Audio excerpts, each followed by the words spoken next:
Alright, Shalom. Praise the Most High, Yahweh, Bahashem, Yahweh Shai, Bahashem Rakakwadash. Double honors to the apostles, the elders of Great Millstone. This lesson here is going to be a world without Edomites. Okay?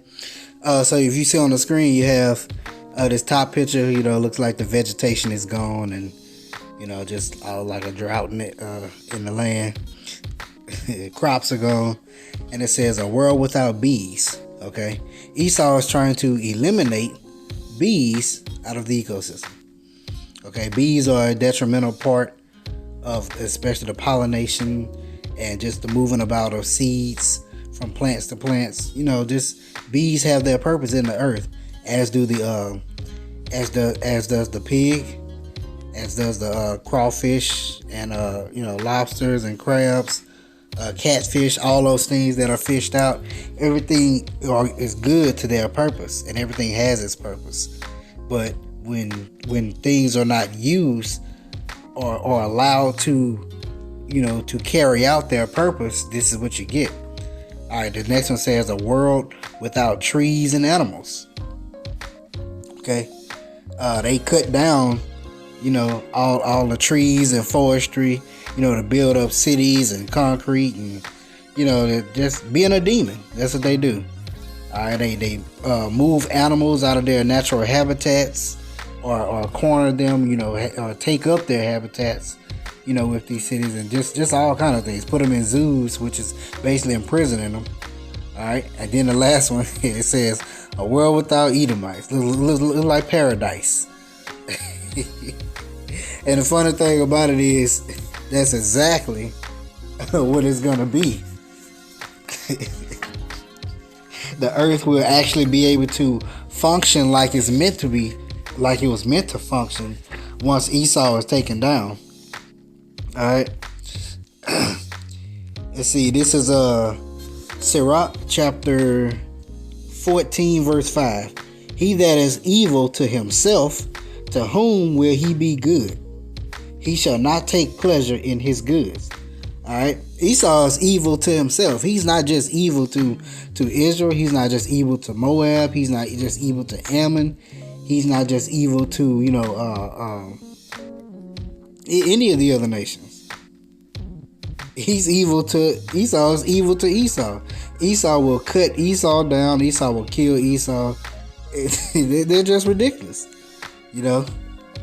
But you can't expect any good to come out of the wicked. Esau was deemed as the wicked of the earth, so he's going to bring about the left-hand energy or the destruction in the earth. Okay? You can't expect good to come out of that because he was not meant to do good. So thus you can't trust him. And that's what our people, have a problem with. They love trusting in their enemy. Let's see. This is Isaiah chapter 14, and I'm going to start at verse 4. It says, I'm going to start at verse 3. And it shall come to pass in the day that the Lord shall give thee rest from thy sorrow. Micah 2 and 10, rise apart. This is not your rest. So when we finally get rest, because right now we can't rest, all right? And from thy fear, and from the hard bondage wherein thou was made to serve, that thou shalt take up this proverb against the king of Babylon, and say, how hath the oppressor ceased? The Lord hath broken the staff of the wicked, and the scepter of the ruler. He who smote the people in wrath with a continual stroke, he that ruled the nations in anger, is persecuted, and none hindereth. The whole earth is at rest and is quiet. Right now the earth can't rest under Esau's rulership. And they break forth into singing. Alright? The whole earth will break forth into singing. The whole earth. The plants, the animals, the trees, the waters, the skies, the stars. The bodies, everything. Not just earth, but everything, all the creation is going to rejoice when the wicked is put down. Alright. When that time comes, we'll be able to get that last picture there. A world without Edomites. Alright. Let's see. This is Zechariah chapter 8. And I'm going to start at verse 3. Zechariah 8 verse 3 says, "Thus saith the Lord, I am returned unto Zion, and will dwell in the midst of Jerusalem." That's how you know it's going to be in the kingdom, because he'll dwell in the midst of Jerusalem, and he's returned. Alright, "And Jerusalem shall be called a city of truth, and the mountain of the Lord of hosts, the holy mountain." Alright, the government. Alright, the power structure. "Thus saith the Lord of hosts, there shall yet old men and old women dwell in the streets of Jerusalem, and every man with his staff in his hand for very age. And the streets of the city shall be full of boys and girls playing in the streets thereof. Thus saith the Lord of hosts, if it be marvelous in the eyes of the remnant of his people, of this people, in these days should it also be marvelous in mine eyes, saith the Lord of hosts." Alright. So when that time comes where Edom won't be here, our boys and girls can play in the streets and not have to worry about, no drunk driver running them over, coming out and hitting them. You won't have to worry about things like that. We'll finally be at peace. Alright. This is Obadiah verse 15. "For the day of the Lord is near upon all the heathen, as thou hast done it." Salaki. "For the day of the Lord is near upon all the heathen. As thou hast done, it shall be done unto thee. Thy reward shall return upon thine head." And he's talking about Edom. They're going to get what they dished out in this kingdom here is what they're going to get back double. Twofold. Alright. "For as ye have drunk upon my holy mountain, Israel, so shall all the heathen drink continually. Yea, they shall drink, and they shall swallow down, and they shall be as though they had not been. But upon Mount Zion shall be deliverance, and there shall be holiness, and the house of Jacob shall possess their possessions." You're going to possess the ones who possessed us. "And the house of Jacob shall be a fire, and the house of Joseph a flame, and the house of Esau for stubble. And they shall kindle in them and devour them.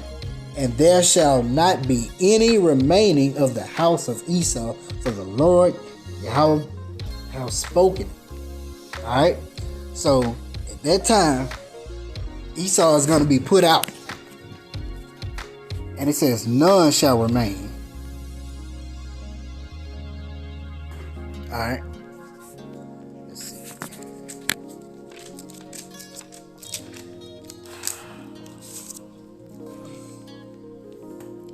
This is Proverbs chapter 29, verse 2. "When the righteous are in authority, the people rejoice." So when Israel, which is the righteous seed, when our people are in rulership, or when we become in authority, the whole earth is going to rejoice. But when the wicked beareth rule, the people mourn. Alright?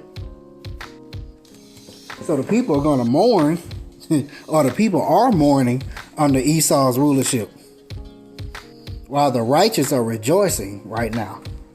I mean, not right now, but the righteous, when the righteous are going to be ruling, the whole earth will be rejoicing.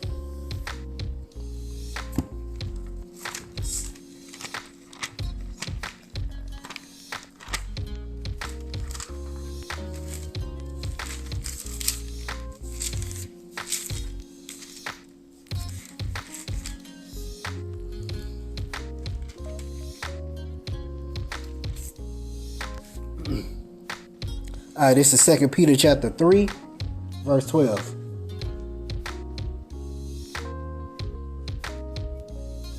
I'm going to start at verse 11. It says, seeing then that all these things shall be dissolved, what manner of persons ought ye to be in all holy conversation and godliness, looking for and hastening unto the coming of the day of the Most High, wherein the heaven being on fire shall be dissolved, and the elements shall melt with fervent heat. Nevertheless, we, according to his promise, look for new heavens and a new earth wherein dwelleth righteousness. All right, we're looking for that world without Edomites, because that will be a new heaven and a new earth. And it doesn't mean a new created heaven and a new created earth. I mean, it's going to be refreshed. It's going to, basically be cleaned up, be like brand new again. All right.